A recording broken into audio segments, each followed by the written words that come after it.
మేమేం తప్పు చేసాం బాబాయ్? నెల నెల రూమ్ రెంట్ కరెక్టే కడుతున్నాం కదా. ఏరా ఎర్లీగా రూమ్కి వస్తున్నాం, కరెంటు కూడా ఎక్కువ వాడట్లేదు కదా. మందు కొట్టట్లేదు, అట్లీస్ట్ సిగరెట్లు కూడా తాగడం లేదు కదా బాబాయ్. అమ్మాయిల్ని తెచ్చుకోవట్లేదు, ఆంటీలకి సైటు కొట్టట్లేదు. మరి ఎందుకు బాబాయ్ మమ్మల్ని రూమ్ ఖాళీ చేయిస్తున్నారు? అందుకేరా బ్యాచులర్ గా ఎంజాయ్ చేయలేదు, బతుకోక బతుకేరా. అరే కావుడు రారా. గుడ్ మార్నింగ్ బాబాయ్. Very good. వీడు చూడండి, రూమ్ లో చేరిన 2 రోజులకి 2 ఫిగర్స్ తీసుకొచ్చాడు. వీడి బాత్రూమ్ గోడలకు పెయింటింగ్స్ ఉండవురా, అన్ని సెక్స్ బొమ్మలే.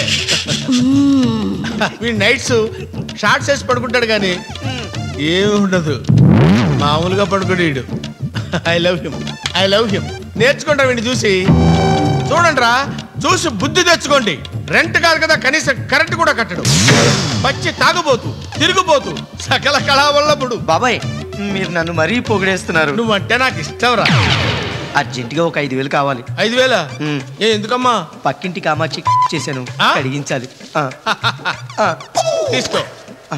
ఇదేంటి బాబాయ్ 5,000 అడిగితే 10,000 ఇచ్చారు? కమిట్ అయి ఊడుకోకుండా చేసినందుకు నా నజరానా. తీసుకుని వెళ్ళరా. థ్యాంక్స్ బాబాయ్. మళ్ళీ జన్మ అంటూ ఉంటే మీ రూమ్ లోనే బ్యాచులర్ గా పుడతాను. అబ్బా వస్తాను బాబాయ్.